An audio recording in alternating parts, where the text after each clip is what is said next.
Karti. And I am Kshitish. This video is a part of our series, The Hidden Gems of Hyderabad. We are honored to have with us Bashir Ahmed Khasar, the senior most sitarist of Hyderabad. He is the disciple of Ustad Vilayat Khan, who is one of the greatest Indian sitarists. With a career spanning over 40 years, Bashir sir is here with us to share his story. Namaste, sir. Namaste. नमस्ते। Tell us about your journey from the beginning in brief. How did you start? What inspired you to start?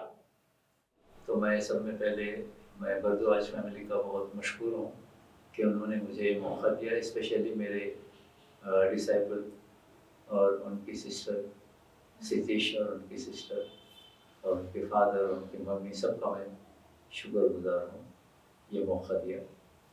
मैं इससे पहले कि मैं ये बताऊँ मैं कहाँ से मैंने शुरुआत की, जनरली म्यूज़िक के बारे में मैं थोड़ा सा बताऊँगा आपको।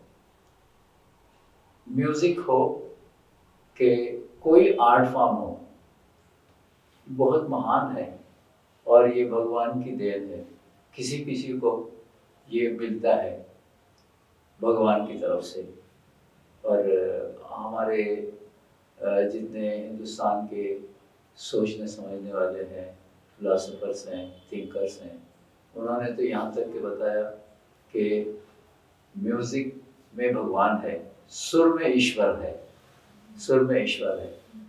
वैसे सारी दुनिया के जितने भी मुफक्किर सोचने वाले हैं, फिलोसोफर्स हैं, थिंकर्स हैं, उनका भी ये मानना है कि म्यूज़िक के मुकाबिल में कोई भी चीज़ नहीं है।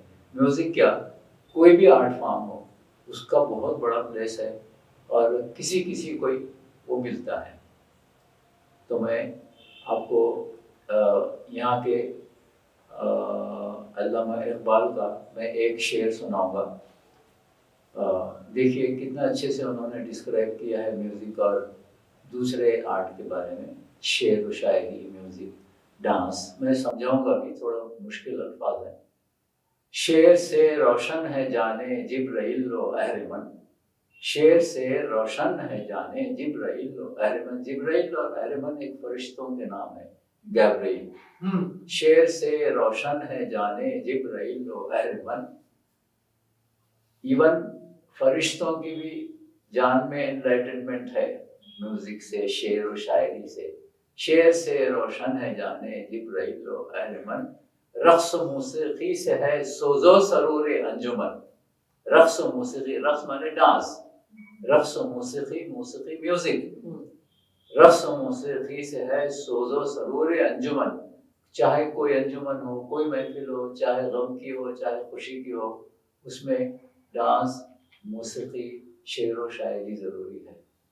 वाह। और फाश यूं करता है एक चीनी हकीम इसरार फन, फाश यूं करता है एक चीनी हकीम, एक चीनी फिलोसोफर, वो ऐसे समझाता है ये बात को। रक्स गोया शेर गोया रूह मौसीकी है, रक्स उसका बदन। शेर गोया रूह मौसीकी है, म्यूजिक का उसकी रूह है शेर। बिना शेर और शायरी के, बिना वर्ड्स के आप म्यूजिक अधूरी रहती है। जैसे हम सितार बजाते हैं ना, 50% आप उससे एंजॉय कर सकते हैं। गाना रहे तो वर्ड्स में भी, जैसे गजल का प्रोग्राम होता हो तो आप देखेंगे कि 50% लोग तो सिर्फ गजल के शेर और शायरी सुनने के लिए, म्यूजिक से कोई उनका नहीं होता है। तो ये चीज है। तो फाश यूं करता है एक चीनी हकीम इसरार फन, शेर गोया रूह मौसीकी है, रक्स उसका बदन। मौसीकी का बदन, उसका बॉडी डांस है, और उसकी रूह है शेर और शायरी, वर्ड्स, शायरी। तो ये देखिए कैसे कैसे इन लोगों ने सोचा है, क्या क्या बोला है म्यूजिक के बारे में। और एक मौलाना रूम जो पर्शिया के बहुत बड़े शायर हैं, फिलोसोफर हैं, हाँ, रूमी कहते हैं। हाँ, मौलाना रूम है उनका नाम। उनका पर्शिया में एक छोटा 2 लाइन का लिरिक है, मैं आपको सुनाऊंगा। स्पेशली अपने साज के बारे में है, जो अपना साज है, अपना जो सितार है या उस टाइप का साज। तो देखिए क्या है। खुश्क तारो खुश्क चोबो खुश्क पोस्ट, पर्शियन है ये। खुश्क तारो तार भी खुश्क हैं, खुश्क तारो, तार भी खुश्क है, ड्राई है, खुश्क चोबो, लकड़ी भी खुश्क है, ड्राई है, खुश्क पोस्ट, उसका इनर आउटर सरफेस भी ड्राई है। हाँ। अस्कुजामी, ये कहाँ से, अस्कुजा कहाँ से, अस्कुजामी मुझे, अस्कुजामी आयदी, आती है मुझे, आवाज़ दोस्त।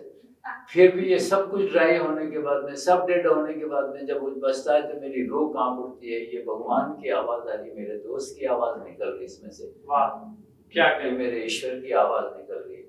तो थिंकर्स का ये सोचना था, फिलोसोफर्स का ये सोचना था, आर्ट, और चाहे जो भी आर्ट के फॉर्म्स हो, म्यूजिक ही नहीं है, म्यूजिक हो, शायरी हो, डांसिंग हो, स्कल्पचर हो, पेंटिंग हो, चाहे कुछ भी हो, महान चीज़ें हैं ये। और इवन यहाँ तक के मानना है कि अगर ये किसी इंसान में इसकी कमी है या नहीं है तो वो इंसान बड़ा ड्राई रहता है, खुश्क रहता है उसकी तबीयत। तो ये मानते हैं ये चीज़ को कि भगवान करे, कि अल्लाह करे, भगवान करे कि सबके दिल में, सबके मन में म्यूजिक और दूसरे जितने भी फाइन आर्ट्स हैं उसका थोड़ा थोड़ा चस्का तो हो, कम से कम समझें वो लोग। तो अब मैं इसके बाद में आऊँगा मेरे मेन टॉपिक पे, कहाँ से मैंने शुरुआत की। जैसे आपको पता है कि मेरा इंस्पिरेशन सब में बड़ा इंस्पिरेशन अंदर ही दिल रहता है, अपना मन रहता है इंस्पिरेशन। देखिए अट्रैक्शन जो है किसी को देख के भी आता है, अपने आप से तो होता ही अंदर ही। बिल्कुल। वो एक अट्रैक्शन मेरे में था, जब भी म्यूजिक होती, जब भी गाना सुनता तो मुझे अट्रैक्ट करता था, मेरे साथ वाले को नहीं करता था वो। तो वैसे मैं लकी भी हूँ कि हमारे फादर सितार बजाते थे। अच्छा। शुरुआत में उनसे थोड़ा बहुत इनिशियल ट्रेनिंग मुझे मिली, लेकिन बाद में चूंकि वो गांव में रहते थे, उनसे कांटेक्ट नहीं होता था, साल में एक आध बार हम जाते थे, पढ़ने के लिए हैदराबाद में थे, तो नेचुरली तबीयत में बड़ी बेचैनी थी, क्या करना, कैसे सीखना, किससे सीखना। और देखिए हैदराबाद हमारा बहुत ही ये नॉर्थ इंडियन म्यूजिक है, यहाँ पे हैदराबाद साउथ इंडिया में है, यहाँ बहुत कम नॉर्थ इंडियन म्यूजिक थी, बहुत कम थी। स्पेशली सितार बजाने वाले तो गिनती के दो चार ही थे, अच्छा। उनसे सीखना भी मुश्किल था। तो फिर भी दिल में एक लगन थी, तो मैंने एक सितार खरीदा। अच्छा। आप पूछेंगे कितने में खरीदा, अभी तो हजारों में है। 20 रुपए में मैंने सितार खरीदा।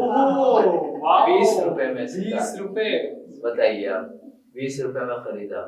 उसके बाद में फिर ढूंढते ढांढते कोई मुझे मिल गए, जावेद साहब बोल के, जावेद दत्त नामपल्ली में, वो अजीजिया होटल है ना, उसके ओनर थे वो। अच्छा। अजीजिया होटल के ओनर थे, वो सितार बजाते थे। ओह अच्छा।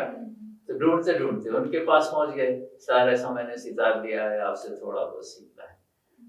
तो उन्होंने ये बताया कि देखो भाई, मैं तो सिस्टमेटिक सिखा हुआ नहीं हूँ, आपको मैं सिस्टमेटिक तरीके से तो बता नहीं सकता, मैं जो बजा रहा हूँ उसको देखो और कॉपी करो आप। अच्छा। इतने मुश्किल था मेरे लिए, पता नहीं वो क्या बजा रहे, वो सिस्टमेटिक सीखे हुए नहीं थे, सुर वगैरह बोल नहीं सकते थे वो, बड़ी मुश्किल थी। पांच लोग ऐसे भी हैं, आपको पता है कि सितार के फील्ड में हो कि गाने के फील्ड में बहुत अच्छा गाते हैं, बहुत अच्छा बजाते भी हैं, पर उनको बेसिक नॉलेज नहीं रहता कुछ भी सुरों का, वो ऑटोमेटिक आ जाता है उनको। अच्छा।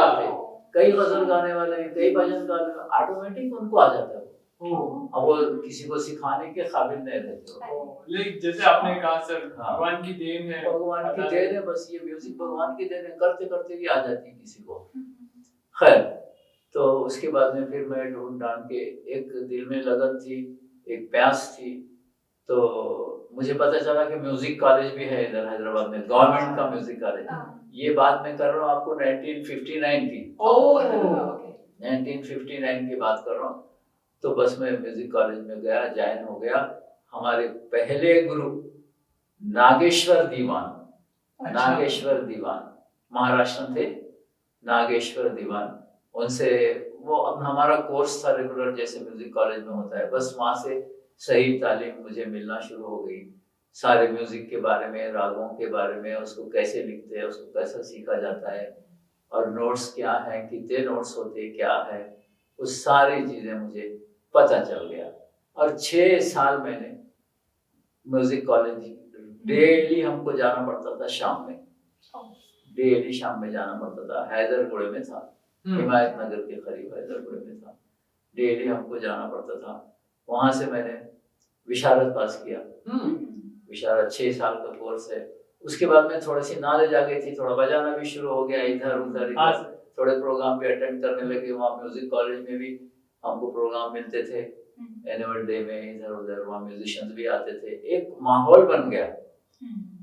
तो फिर भी बाद में तबीयत की जो तिश्नगी, जो कमी थी, जब बाहर से हम रेडियो था उसके सिवा कुछ नहीं था हमारे लिए, सुनते थे हम बाहर से कोई अच्छे म्यूजिशियंस का, तो ऐसा लगता था कि हम बहुत पीछे। तो फिर मैं कैसा कोशिश करके, हमारे उस्ताद शेख दाऊद साहब हैं, उनकी पहचान थी विलायत खान साहब से। अच्छा। तो उनकी पहचान थी, उनका लेटर लेके मैं सीधा उनके घर को पहुंच गया। अच्छा। उनके पास ही रहा मैं 2 साल 3 साल। फिर उनके फैमिली में भी पहचान होते गई। उनका लड़का भी सितार बजा रहा था, शुजात।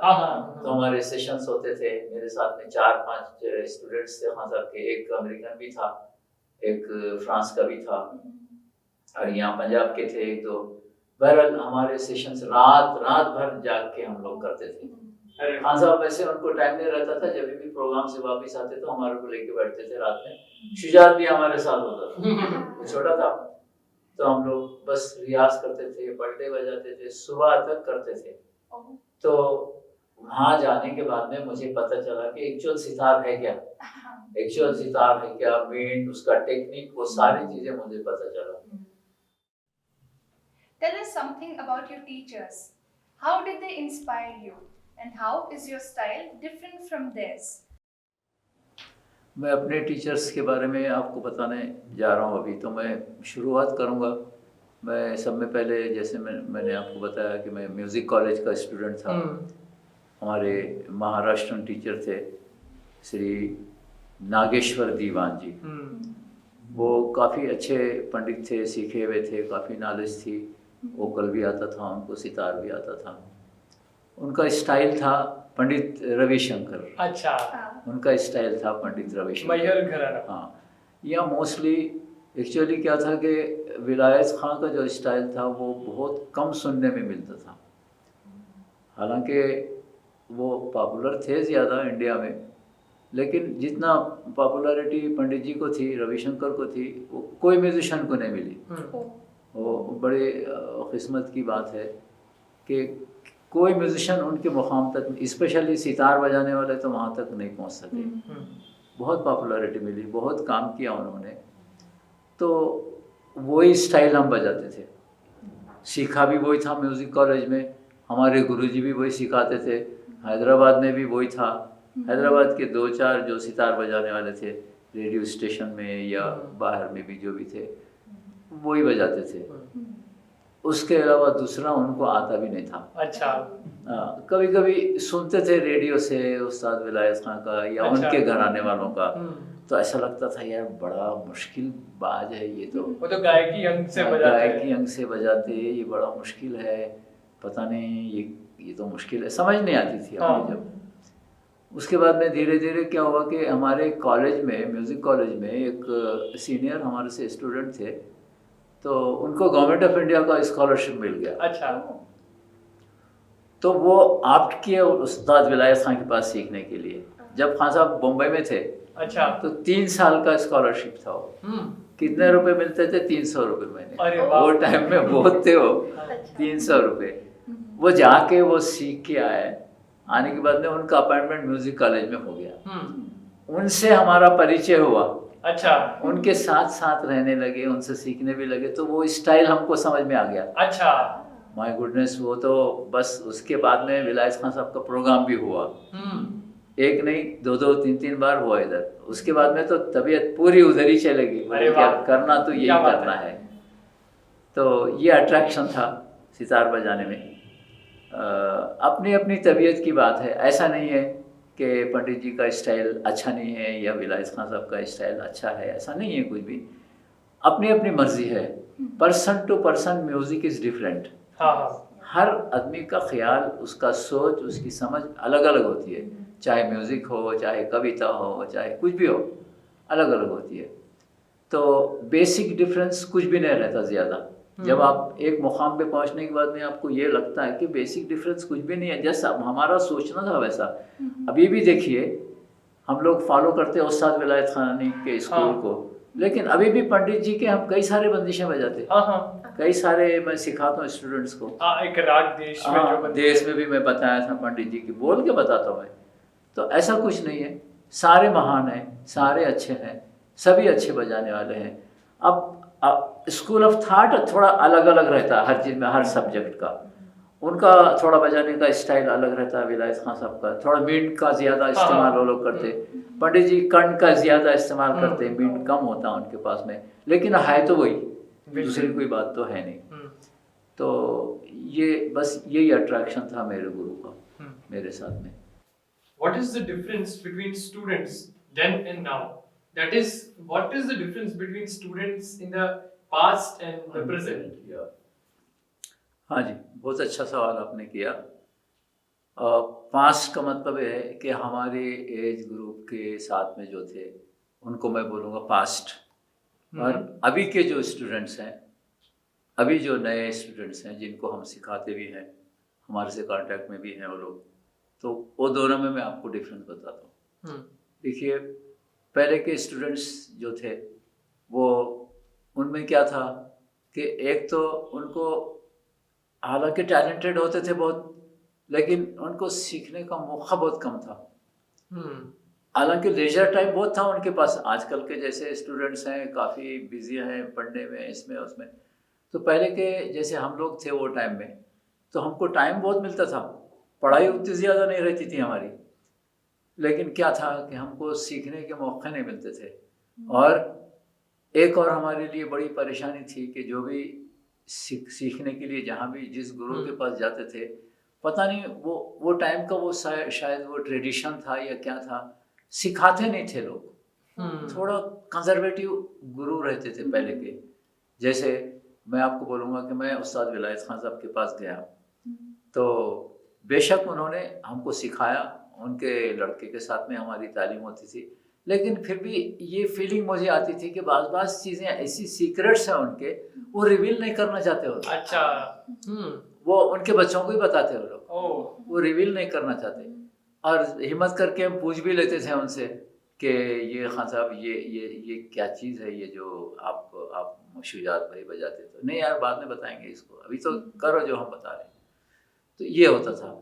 और वो टाइम के स्टूडेंट्स बहुत ही डेडिकेटेड, अब बेचारों को कोई और तरीक़ा नहीं होता था, इतनी गुरु की सेवा करते थे, बहुत ही खिदमत गुजार, बहुत ही चाहने वाले।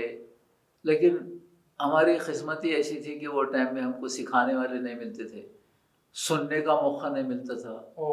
हम इतने जब म्यूजिकली क्या था कि बड़े बैकवर्ड थे हमारे को। अभी जैसा आपको हर चीज़ आप जस्ट स्विच ऑन करो, आपको विलायत खान साहब का रिकॉर्ड सुन लो, किसी का भी पंडित जी का रिकॉर्ड सुन लो। जब तो हमारे को बिल्कुल सिवाय रेडियो के हमारे पास कुछ था ही नहीं। वो रेडियो भी ऐसा था, कभी आवाज़ आती थी कभी नहीं आती थी, मौसम खराब है तो नहीं आती थी।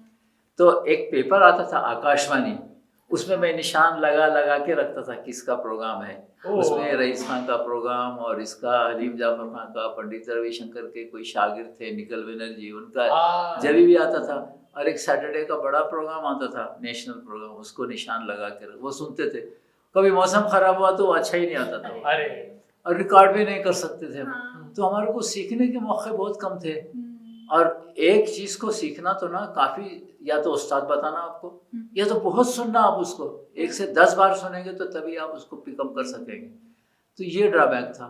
आजकल तो आजकल के स्टूडेंट्स के लिए तो बस मैं बताऊंगा कि बड़े लकी स्टूडेंट्स हैं, बहुत किस्मत वाले हैं, एक चीज़ उनको अवेलेबल है।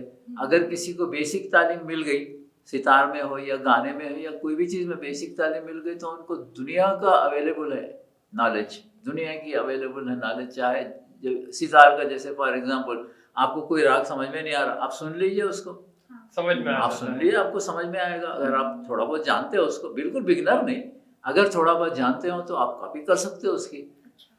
तो ये फ़र्क है जब के स्टूडेंट्स में और अब के स्टूडेंट्स में, ये है। ठीक है। What challenges did you face during the lockdown, and how convenient do you think online classes are? जब लॉकडाउन हुआ तो सारी एक्टिविटीज़ बंद हो गए और म्यूजिशंस तो बिल्कुल ही जो मीडियोकर लेवल में म्यूजिशंस थे बेचारे वो होटलों में बजाते थे या गाते थे या प्रोग्राम्स में उनकी कमाई होती थी, वो तो बिल्कुल बेचारे रोड पे आ गए। और लॉकडाउन में सारी एक्टिविटीज़ ख़त्म हो गए, क्लासिकल प्रोग्राम ख़त्म हो गए। और मैं म्यूज़िक के ताल्लुक़ से बात कर रहा हूँ, क्लासिकल प्रोग्राम ख़त्म हो गए, लाइट प्रोग्राम ख़त्म हो गए, उसकी वजह से बड़ा कुछ इफ़ेक्ट हुआ। और अब ऐसे म्यूजिशियन जो बेचारे बहुत ही गरीब थे उनके लिए वो सारे ऑर्गेनाइजेशन सामने आए और म्यूजिशियंस भी काफ़ी जो अच्छे बेलाग थे, तो सबने हम लोगों ने भी कंट्रीब्यूट किया, उनकी मदद की। हैदराबाद में काफ़ी सारे म्यूजिशियंस की, इसलिए कि उनके जॉब्स ख़त्म हो गए थे, वो जो होटलों वगैरह में बजाते थे या जो भी एक्टिविटीज़ थे उनके मुश्किल में आ गए थे। अच्छा, एक बड़ी अच्छी बात हुई लॉकडाउन के टाइम में, पहले नहीं होती थी ये, हमारे जो स्कूल्स थे वो बंद हो गए। हमारे जो स्कूल्स थे बंद हो गए, हमको छुट्टी मिल गई। अब जो हमारे स्टूडेंट्स थे वो बोलने लगे सर हमको कैसा करना, हमको सीखना है। तो बोला अभी स्कूल खुलने के बाद सीखो। अब पता नहीं स्कूल कब खुलता है, लॉकडाउन तो बड़ा लंबा चला, 7 साल भर का चल रहा, स्कूल ही खुलना नहीं है। एक बार खुले फिर भी उनको गवर्नमेंट की तरफ से इंस्ट्रक्शंस आ गई तो नो स्कूल्स और नो एग्जाम्स, फिर एग्जाम भी पोस्टपोन हो गए, स्कूल भी बंद हो गए। तो वो टाइम में एक बात अच्छी हुई कि ऑनलाइन सीखने का ये शुरू हो गया। शायद पहले कम ही था म्यूजिक में, अभी नया ये शुरू हो गया, लेकिन उसमें बड़ी एक किसी के लिए एडवांटेजेस है, किसी के लिए मुश्किल है। सितार ऐसे को सिखा सकते हैं जो ऑलरेडी जानता है, जो जिसको ट्यूनिंग आती है, जो अच्छा थोड़ा सा उसमें एडवांस है, तो हमारे लिए ये डिफिकल्टी है। वोकलिस्ट के लिए अच्छा है बहुत, और दूसरे फैकल्टीज में भी अच्छा ही है। अब डांस के बारे में तो मुझे मालूम नहीं ऑनलाइन क्लासेस कैसे होते हैं, क्या होते हैं, वो तो नहीं पता है। मैं अपने बारे में बताऊंगा कि ये अच्छी बात होगी कि ऑनलाइन स्टूडेंट सीख रहे, जो थोड़े से अच्छे हैं, जो ट्यूनिंग कर सकते हैं, उनके लिए अच्छा है। What are your views on new forms of music like pop, electronic and fusion? मैं इससे पहले भी आपको बताया था कि देखिए म्यूज़िक चाहे कोई फॉर्म में भी हो, चाहे पॉप म्यूज़िक हो, चाहे फ्यूजन हो, चाहे बैंड फ्यूजन हो, चाहे इलेक्ट्रॉनिक हो, सारी म्यूज़िक अच्छी होती है। समझने की बात है, बस आपको समझना चाहिए। क्या है कि एक इंसान की साइकोलॉजी है, आप अपनी तबीयत एक तरीके से आपकी डेवलप हुई है, तो आप नेचुरली क्या आपका सोचना है कि यही अच्छी है। हम जो कर रहे हैं, हिंदुस्तानी म्यूज़िक बहुत अच्छी म्यूज़िक है, वेस्टर्न म्यूज़िक अरे यार ये तो बिल्कुल समझ में नहीं आता है उनको। जब आप जानेंगे उसको तो आप उसको अप्रिशिएट करेंगे। कोई भी सब्जेक्ट को जब तक आप नहीं जानेंगे उसको क्रिटिसाइज करना सब में गलत बात है। और so far as music is concerned, सारे फॉर्म्स में म्यूजिक अच्छी है। आप देखिए, मैं आपको थोड़ा सा एग्जांपल देता हूँ कि हमारे टाइम में या उसके बाद में लास्ट एक 10 साल पहले चलिए, अब फिल्मी गानों में क्या था, सारे रागों में डिपेंड, इतने स्वीट नौशाद के गाने सुनिए और मदन मोहन के गाने सुनिए, तबीयत को लगते थे हमारे, बहुत अच्छे गाने होते थे। तो वक्त बदल गया, टाइम बदल गया, म्यूजिक चेंज हो गई। अभी हमारे जैसे पुराने लोग बोलते यार आजकल का म्यूजिक तो बड़ा खराब हो गया, चिल्लाते ही रहते वैसे ये लोग। पुराने गाने देखो कितने स्वीट है, अभी भी मदन मोहन का कोई गाना लगता है तो तबीयत मचल जाती है। वो जस्ट सोचना है, साइकोलॉजिकल अपने में है, इफेक्ट है वो। अदरवाइज आज के गाने बहुत अच्छे बन रहे, बहुत अच्छे बन रहे, जवाब नहीं है। रहमान के ऐसे ऐसे गाने बने, ऐसे जवाब नहीं। और एक बात बताना चाहूँगा, जिस चीज़ में चेंज नहीं है वो डेड है। हर चीज़ में चेंज ज़रूरी है, चेंज आना ही चाहिए, नेचुरल आती भी है और आना ही चाहिए। चाहे म्यूज़िक हो, चाहे कोई भी चीज़ हो, कौन सा भी आर्ट फॉर्म ले लो आप, उसमें जब तक चेंज नहीं आएगा वो डेड है। चेंज आना ज़रूरी है। क्लासिकल में देखिए आप, अगर बहुत पहले पुराने चले जाओ तो ध्रुपद क्या क्या धमार ऐसे ऐसे चीज़ें गाने के थे। वक्त बदल गया, टाइम चेंज हो गया, उसके बदले में नया म्यूजिक आया। पुराने लोग क्रिटिसाइज करते रह गए उसको, कह रहे यार ये क्या म्यूजिक लाए, बिल्कुल ही बोले उसमें राग गलत गाते ये वो। लेकिन क्या हो गया, वो पुराना हो गया, ये नया हो गया, नया ऐसी छाप बनाया इसकी कि जवाब नहीं। हाँ तो ऐसा होता है, हमेशा चेंजेस आते हैं, आगे भी चेंज आएगा। आपको ये मैं बता रहा हूँ कि ये जो म्यूजिक आज का है, हो सकता है कल ना हो, कल कोई नया फॉर्म आपको आ जाए। आज मशहूर है बैंड म्यूजिक, बैंड फ्यूजन, बहुत म्यूजिक है हर जगह। क्लासिकल प्रोग्राम कम हो रही है, बैंड का बहुत हो रहा। हमारे हमारे जो हमारे लड़के हैं वो बैंड में है, इतने सारे उसके प्रोग्राम होते हैं कि महीने में 15-20 प्रोग्राम है। क्लासिकल में होता तो कहाँ से उसके प्रोग्राम बनते थे? क्लासिकल का बड़ी मुश्किल से लोगों को समझ में आता है, होते भी नहीं है, और उतना उसकी फीस भी नहीं मिलती। तो ये बैंड इतना मशहूर हो गया हर जगह, हर शादियों में, हर होटल्स में, बड़े बड़े जगह में, सबके समझ में आ रहा है। यंगस्टर्स है, आज का जनरेशन यंगस्टर्स है, पुराने लोगों को छोड़िए आप, यंगस्टर्स की दुनिया है ये। जब यंगस्टर्स को खुश नहीं कर सकेंगे तो फिर क्या बात बनी? अरे म्यूजिक में चेंज जरूरी है, चेंज आना चाहिए। तो मेरा ये बोलना है कि पहले का म्यूजिक भी अच्छा था, आज का भी म्यूजिक जो इलेक्ट्रॉनिक है, पॉप म्यूजिक है, वेस्टर्न म्यूजिक है, बैंड फ्यूजन म्यूजिक है, वो भी कमाल है, उसमें भी कमाल कर रहे भी हो, बहुत अच्छी बात है। What do you think can be done to popularize Indian classical music among youngsters? ये जो क्वेश्चन आप कर रहे, ये क्वेश्चन ऑलरेडी मुझे किया गया था आज से 15-20 साल पहले। अच्छा 15-20 साल पहले कि क्या करना चाहिए यंगस्टर्स को, कैसे आगे लाना, कैसे सिखाना। इंडियन क्लासिकल म्यूजिक हर एक की बात नहीं है, हर एक की बस की बात नहीं है, हर एक के समझ में नहीं आती। तो यंग बच्चों में क्या करना और शौक कैसे पैदा होना चाहिए?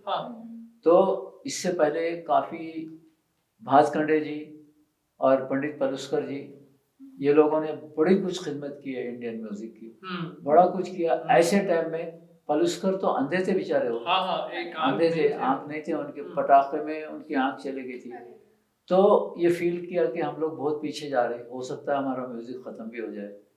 तो ये सोच के उन्होंने घर घर फिर के म्यूजिक को समझाया, म्यूजिक को सिखाया, और लोग जो पसंद नहीं करते थे तो उनको भजन बना बना के सिखाया रागों में। लोग नहीं पसंद करते थे म्यूजिक को, शायद पता नहीं वो मुसलमानों के कंपनी में रह रहे के ऐसी आदत हो गई थी, क्या थी, मुसलमानों में नहीं है म्यूजिक का कुछ भी, तो खराब समझते उसको। तो वो टाइम में था वो जनरेशन भी शायद, तो अच्छा नहीं समझते थे लड़कियों को म्यूजिक सिखाना कुछ। तो घर घर फिर के वो म्यूजिक सिखाया उन्होंने, पॉपुलराइज किया, बुक्स लिखे उसके लिए, और स्कूल खोला उन्होंने। आज गंधर्व महाविद्यालय हर डिस्ट्रिक्ट में, हर शहर में, इंडिया के बाहर भी चल रहा। हमारा भी वो स्कूल उसी से रिकॉग्नाइज है, उसी से हम लोग वहीं का एग्जाम दिलाते स्टूडेंट्स को। भास्कंडे जी एडुकेट थे, वो भी बड़ा कुछ उन्होंने किया म्यूजिक के लिए, बड़ा कुछ किया। अगर ये लोग नहीं करते, बुक्स लिखा उन्होंने, म्यूजिक को कैसे लिखना बताया बच्चों में। अगर लिखने का नहीं, अब उस्तादों से सीखो, उनको लिखना उतना कुछ भी नहीं आता, वो लोग बस सिखा देते ये चीज़ ऐसी है, ये सुर ऐसा है, ये है। अब लिखने का तो उनको भी नहीं आता, तो लिखना सिखाया इन्होंने, रिसर्च किया। तो इनकी एग्जाम्पल हमारे सामने थी। तो हम लोगों ने, यहाँ के थोड़े से फ्रेंड्स हमारे थे, और स्पेशली वंदना बद्रुका जो हमारा जो स्कूल के हेड है हमारी, बद्रुका फैमिली से है, वो मेरे से सितार सीखते थे, विशारद तक किया। तो वो भी हमारे साथ में मीटिंग में थी। वो बोलने लगी, सर हम अकोमोडेशन देते आपको, हम पैसा भी खर्चा करते, म्यूजिक स्कूल चलाएंगे, बोले हम। अच्छा, यंगस्टर्स के लिए चलाएंगे, सिखाएंगे उनको। और वो एरिया भी बहुत अच्छा है, बोले काफ़ी सारे लोग महाराष्ट्रन भी रहते, सिंधी लोग भी रहते, दूसरे कम्युनिटी के, वो लोग बहुत इंटरेस्टेड है, वो आएंगे। तो हमारा एक्सपीरियंस कामयाब हो गया। जब हम कायम किए तब हमारे पास में हार्डली 25 या 50 स्टूडेंट्स थे। देखते देखते हमारे पास काफ़ी सारे स्टूडेंट्स हो गए, और लास्ट ईयर या उससे पहले हम 300 लोगों को एग्जाम में बिठाए। अरे वाह, आप बिलीव नहीं करेंगे, 300 के ऊपर थे। एग्जाम कंडक्ट करना मुश्किल हो रहा था हमारे लिए, उतना कुछ हम लोगों ने किया।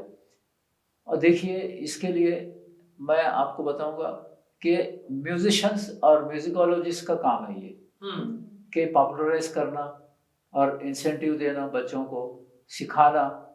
और कभी भी ये देखिए, म्यूजिक हर फॉर्म में अच्छा है। अगर कोई हमारे पास सीखने वाला आया, वो फिल्मी गाना ही गाता हो, उसको डिस्करेज नहीं करना चाहिए। वो हमारे याद आता है मुझे अभी भी, हमारे जो नागेश्वर दीवान, हमारे जो पहले गुरु थे, तो एक बार मैं कोई फिल्मी गाना बजा, हम लोग बाहर कुछ इधर उधर कुछ तो भी गड़बड़ करते थे, फिल्मी गाने की एक ट्यून बजा के बजा, वो देख लियो, इतना बुरा लगा उनको, बोलने लगे आइंदा से आना नहीं बोले तुम इधर, ये फिल्मी गाने बजाते बोले तुम आके इधर। तो ऐसा नहीं होना चाहिए।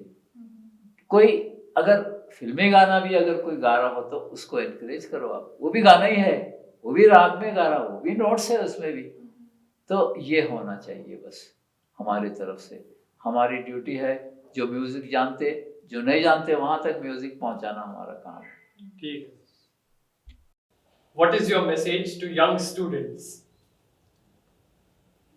मैं मैसेज दूंगा कि म्यूजिक के स्टूडेंट्स हो या कोई और आर्ट फैकल्टी के हो या गाने से हटके आप कुछ और फैकल्टी में काम कर रहे हो, जैसे आपको पेंटिंग है, डांसिंग है, कविता है, चाहे कोई भी फील्ड, आर्ट का फील्ड, आर्ट एंड कल्चर का फील्ड हो, सब में पहले जो आप काम कर रहे हो उसको आप, उससे आपको मोहब्बत होनी चाहिए, उससे आपको प्यार करना चाहिए।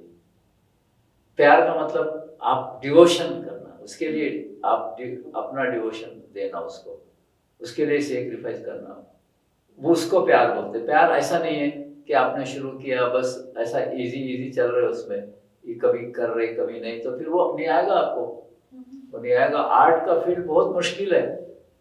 ये जो एकेडमिक एजुकेशन है उसमें तो आप पढ़ के डिग्री ले लेंगे, बात खत्म हो गई, लेकिन ये आर्ट का फील्ड करते ही रहना है, उसको करते ही रहना है, जितना भी मास्टर कुछ भी हो, लेकिन कल प्रोग्राम है तो आज बैठ के उसको रियाज करना ही है, जाने से पहले रियाज करना ही है आपको, अदरवाइज वो माफ नहीं करेगा आपको।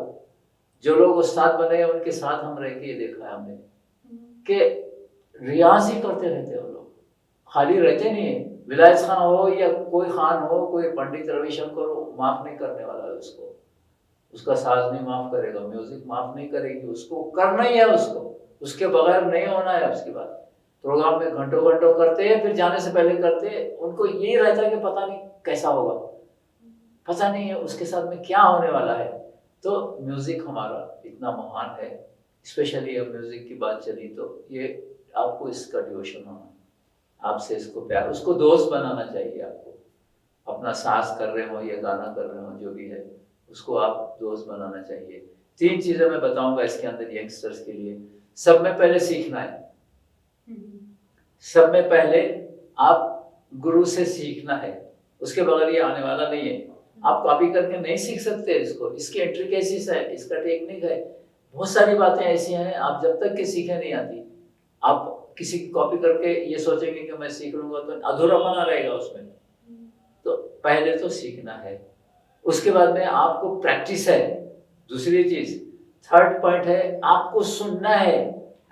आपको, आपका एक गुरु है, लेकिन आप जिससे सुनेंगे, जिससे कॉपी करेंगे आप, तो वो सब आपके गुरु है, वो सब आपके गुरु है।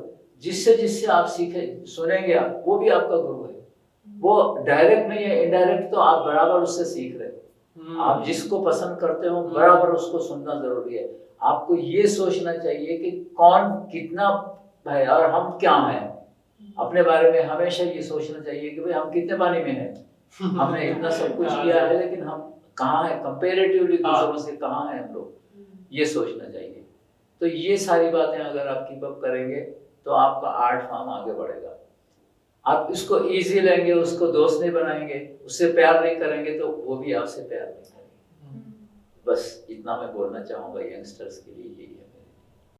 सर आपका बहुत बहुत धन्यवाद। Thank you very much for joining us today and sharing your opinions. And I hope the new generation will benefit from all of this. Thank you very much, sir. Thank you, sir.